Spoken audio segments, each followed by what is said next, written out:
Okay, let's go back to actually your most recent Star Trek appearance was on Star Trek Voyager in the episode Flashback. How do you feel about reprising your role for one of the fourth spin-off series of Star Trek? There's an interesting thing that I could tell you about that. Um, the first scene is a replica of the opening scene from Star Trek VI: The Undiscovered Country. And they brought out the same Captain Sulu uniform that I used in Star Trek VI. This was about 5 years after we filmed that. We filmed Star Trek VI in 1990, and I think this was 1995, wasn't it, when we did the Voyager episode? And so I went in for the fitting and tried on the jacket, and I was shocked. Paramount used such cheap fabric that it had shrunk over a 5 year period. It wouldn't close. And so we couldn't use that uniform. They had to make a brand new one. And they also decided they couldn't use that opening sequence because they wanted to replicate that, but they couldn't use that opening sequence as the opening for the Voyager series because we had grown since that time. And so they decided they're going to replicate that rather than using the same film, which would have saved them a lot of time and money. But they decided they're going to recreate that. And what impressed me was they were able to find almost everybody that was involved in that scene 5 years before. Hollywood's a very transient place, and actors drop out, they go back to Boise, Idaho, or whatever. But they were able to find all of the actors and most of the extras to replicate that sequence. It was really impressive how they were able to do that. And they had photos, and they recreated exactly as we filmed that opening episode from Star Trek VI. The only shot that they used from the film for the TV episode was the scene where the teacup rattles and falls off. The teacup had not grown. It had not changed. So they were able to use that. And I can tell you something else about that episode, how I found out about it. I got a phone call one day. A friend of mine called to say, congratulations, I understand you're going to be doing a guest shot on Voyager. And I said, no, I know nothing about that. How'd you find out? And he said, well, I saw it on the internet. And I said, well, that's probably some fan who's starting a rumor. I wouldn't put much credence in it. And I assured him that that's probably not credible. I hung up, but just to make sure, I called my agent and I asked him, am I going to be doing a guest shot on Star Trek Voyager? And he says, nope, not that I know of. So I thought, well, that was probably some fan that put it on the internet. I hung up. And then I was working in Montreal a few weeks after that. And when I came back to the hotel, the message light was on. So I retrieved the message that said, call your agent. I called my agent, and he said, George, the internet was right. You are going to be doing a guest shot on Star Trek Voyager. So ever since then, I've been paying close attention to the Star Trek network give and take on the computer. But as it turned out, that somebody at Paramount knew something about that and let it filter out. Now, have you watched any of the Star Trek spin-off series?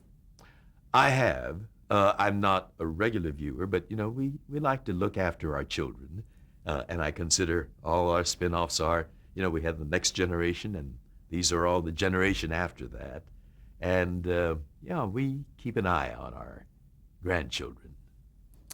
Now, what are some of your current projects right now? Well, the project that, I have a independent film coming out, Patient 14, which I did with my not my Star Trek colleagues. He's a next generation colleague, John Delancey. It's a sci-fi thriller that's going to be coming out soon. But I'm pursuing a project, a film project, an independent film that I'll be producing on the life of a woman named Iva Toguri, a Japanese American who you might recognize by another name that she was given, Tokyo Rose. When I've been asking people, when I say Tokyo Rose, what comes to mind? And invariably, they say propagandist, traitor, and some even say spy. But the title we have for the film is Tokyo Rose, American Patriot.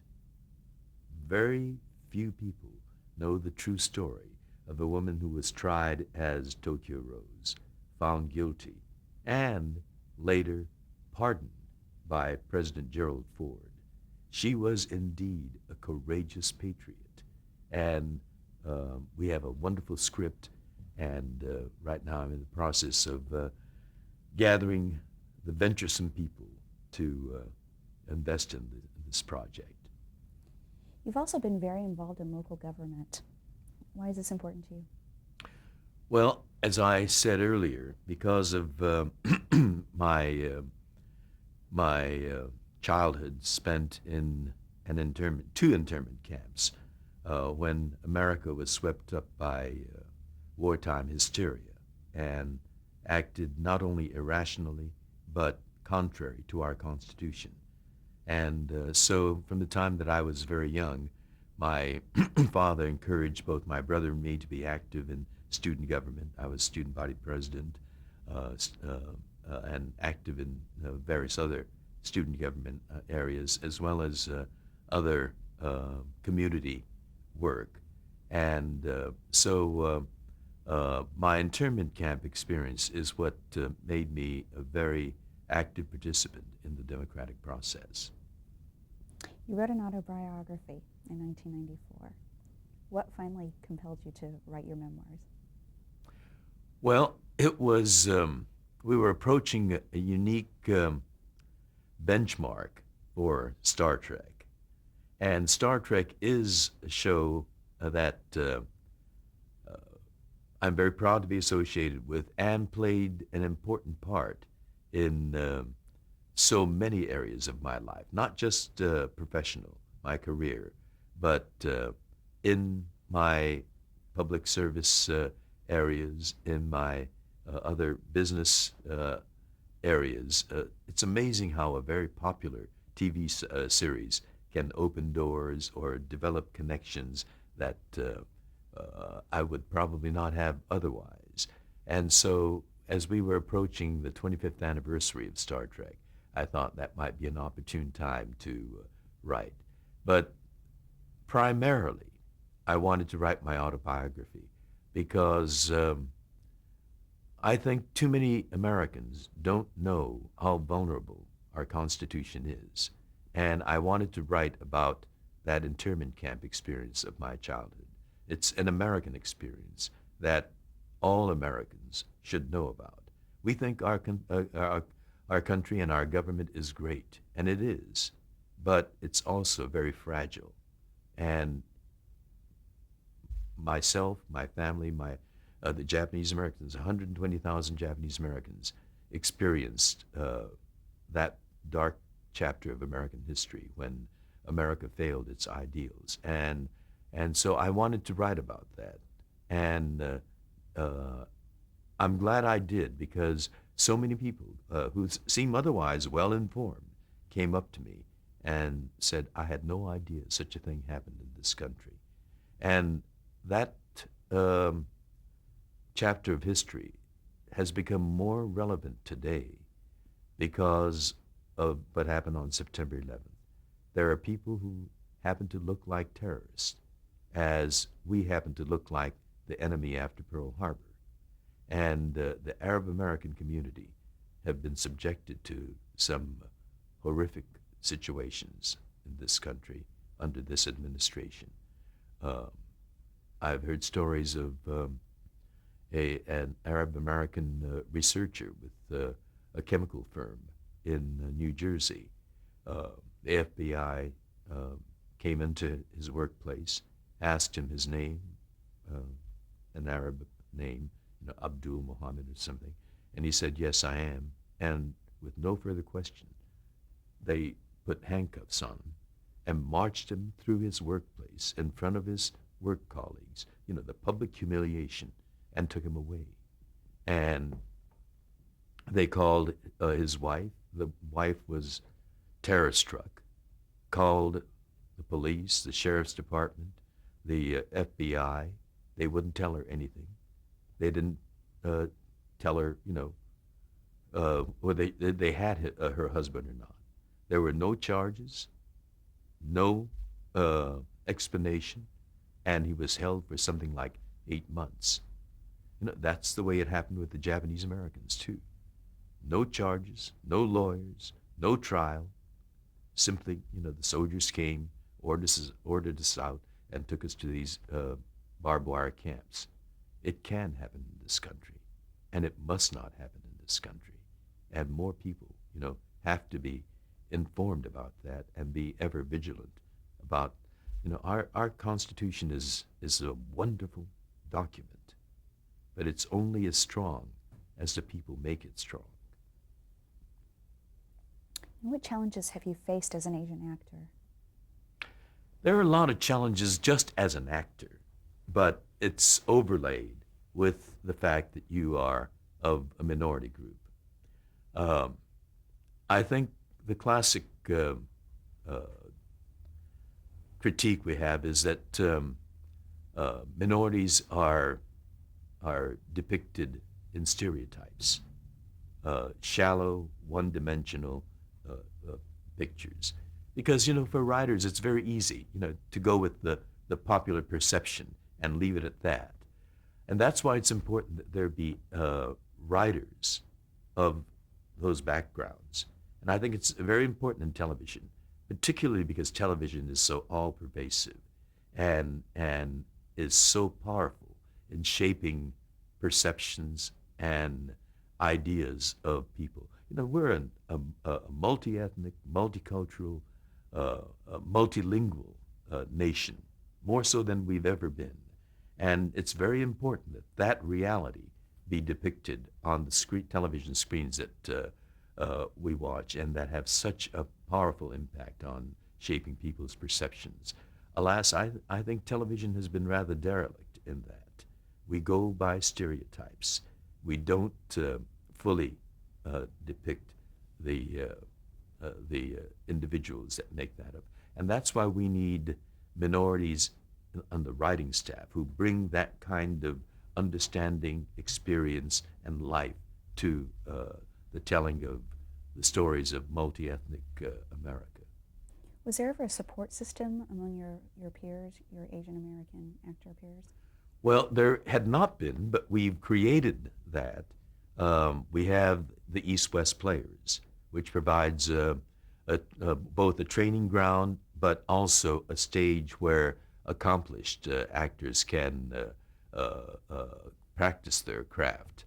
And we have fine theater groups throughout the country in major metropolitan areas. In New York, we have the Pan-Asian Rep. In San Francisco, they have an Asian American theater company. In Seattle, they have an Asian American theater company. I think that provides some basic framework of support. In Hollywood here, we have CAPE, a Coalition of Asian Pacific Americans in Entertainment, and that's made up of executives, Asian American executives in films, writers, directors, actors, office workers. And so, yes, we are developing a support group for those in the entertainment industry. Have you ever experienced prejudice in the industry? I must say, I don't think I have, or at least not visibly and confrontationally. if anything, I've been enormously lucky. Certainly, in the way I was able to make my debut in the industry, um, and certainly in my great dumb luck in getting cast in a show like Star Trek, which had that philosophy, that vision, and enjoys this kind of long-lasting popularity. Gene Roddenberry coined that phrase, live long and prosper. Well, I mean, it's lived much longer than we ever expected and prospered in so many rich ways. And so I don't know. I don't.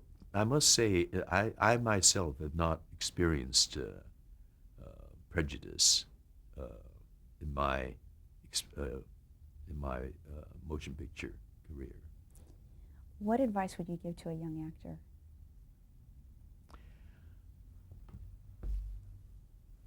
I would say you have to be confident of your talent, believe in yourself, be resilient. What's guaranteed is rejection. That's the one thing that's guaranteed. And you have to be strong enough and resilient enough to be able to bounce back after each rejection and to uh, keep on keeping on.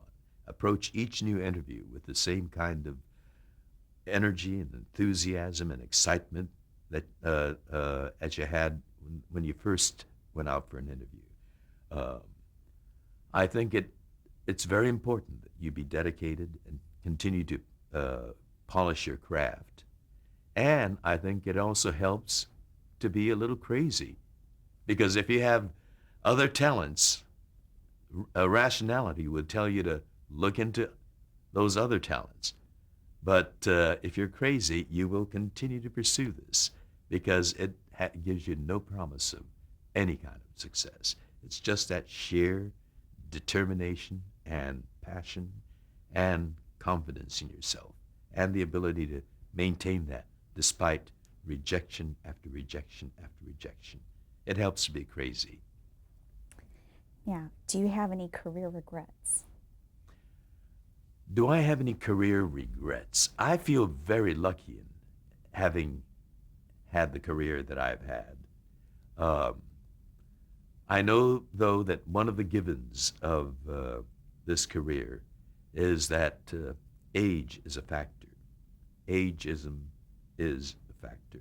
I think it's even more powerful a factor with women. Ageism comes into play much earlier than for men. Um, and so that's something that, you have to recognize. And if you want a life that's full, you don't continue to battle uh, facts.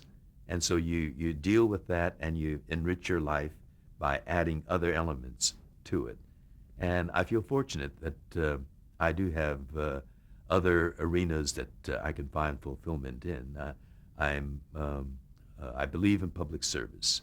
I think that's very important, but it's also in many ways fulfilling. And I serve on a lot of public boards and commissions and task forces. I'm, as a matter of fact, currently serving on the independent task force to evaluate the introduction of the people meter by the Nielsen people, which relates to television. There's been some controversy about the introduction of the people meter, the allegation that minorities are undercounted or not fully accurately represented. And so I've been asked by Congressman Charlie Rangel, who created this task force, chaired by former Congresswoman Cordis Collins of Illinois, to examine the impact of the people meter and to take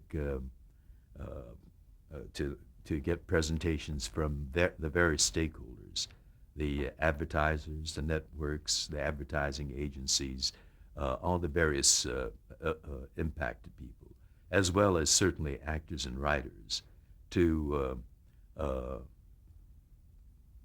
get the input from all these sources and to make recommendations to the congressman on the accuracy of the people meter system. And so we should be winding this up by February of next year. As a matter of fact, I fly off to New York tomorrow for one of our task force meetings. We've been meeting in various parts of the country because members of the task force come from all over the country, and we want to also get input from the various parts of the country. And so tomorrow's meeting is New York. We have a meeting in Los Angeles here coming up next month. Now, what has been the highlight of your career?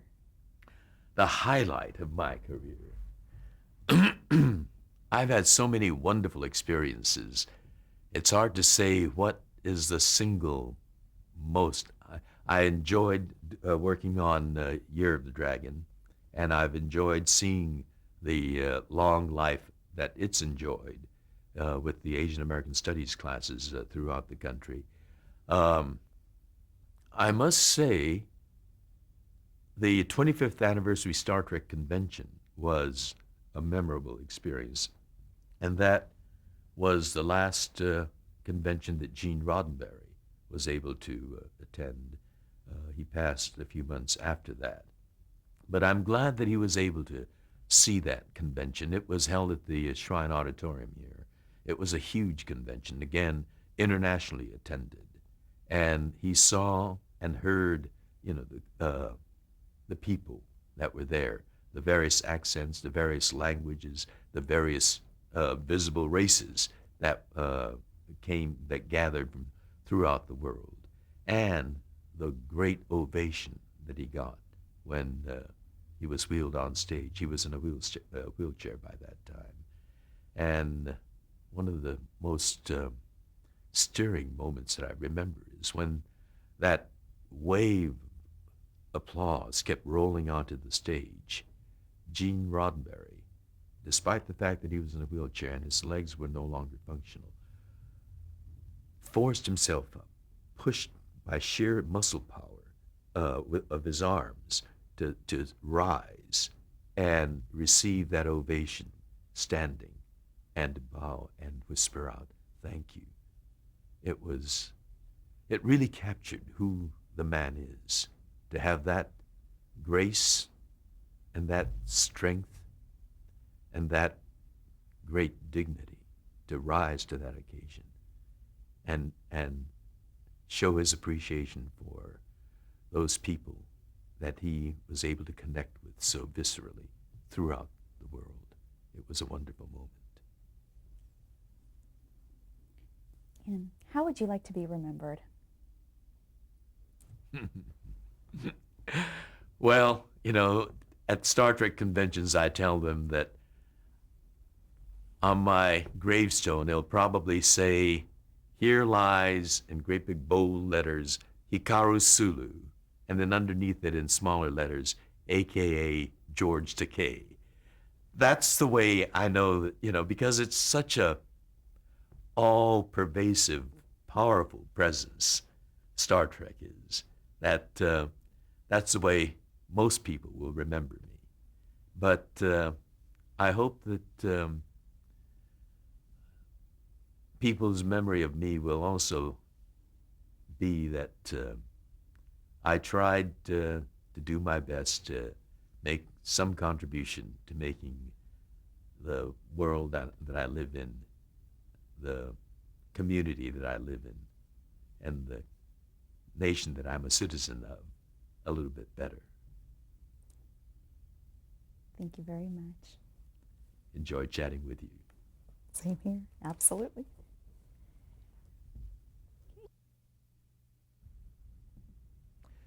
This is me playing a character named Taro in an episode of Twilight Zone titled The Encounter, which I did with Neville Brand. This is an episode from Star Trek titled Shore Leave. On the left, you see Jill Ireland And next is Leonard Nimoy, Bill Shatner, and myself. And I can't remember who that other actor is. This is my favorite episode. Isn't he a swashbuckler? A dashing swashbuckler. This is the episode titled Naked Time from Star Trek. This is another one of my favorite episodes from Star Trek, Mirror, Mirror, in which we play the darker, more cutthroat side of Sulu. He's got a scar from one of his saber fight duels. This is a family portrait of the cast of Star Trek, except that in this one I am not with the Enterprise. This is my favorite movie, Star Trek VI: The Undiscovered Country, where Captain Sulu has his own starship now, the starship Excelsior. But I am visiting on the Enterprise here to be together with my old family.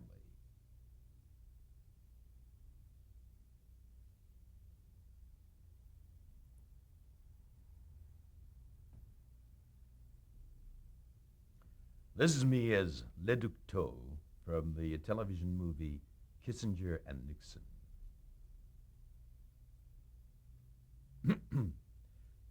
This is me as Mandragon, the wizard, in a play that I did in Brighton, England. And what the building you see in the background is the Brighton Pavilion. This is Grace Lee Whitney and me doing a guest appearance on an episode of Star Trek Voyager with Kate Mulgrew and Tim Russ.